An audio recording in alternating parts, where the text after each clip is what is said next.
আসসালামু আলাইকুম দর্শক শ্রোতা। ক্রমশ বাড়ছে তাপমাত্রা, চলতি মাসে ফের তাপপ্রবাহ। দেখুন বিস্তারিত।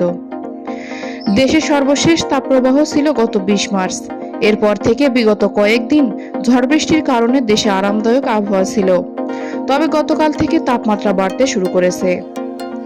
প্রিয় দর্শক, আমার এই ভিডিওটি যদি আপনার ভালো লেগে থাকে তাহলে লাইক, কমেন্ট ও শেয়ার করতে ভুলবেন না। আর সবার আগে আমার সব গুরুত্বপূর্ণ তথ্য পেতে চাইলে আমার চ্যানেলটি অবশ্যই সাবস্ক্রাইব করে বেল আইকনটি বাজিয়ে রাখুন। ধন্যবাদ। আবহাওয়া অফিস জানিয়েছে, মাসের শেষ দিনগুলোতে তাপমাত্রা আরও বেড়ে যাবে। এ সময় মৃদু তাপপ্রবাহ হতে পারে। মঙ্গলবার আবহাওয়াবিদ তরিফুল নেওয়াজ কবির বলেন, এখন পর্যন্ত এই মাসের বাকি দিনগুলোতে এমনকি ঈদের দিনেও বৃষ্টির সম্ভাবনা খুবই কম।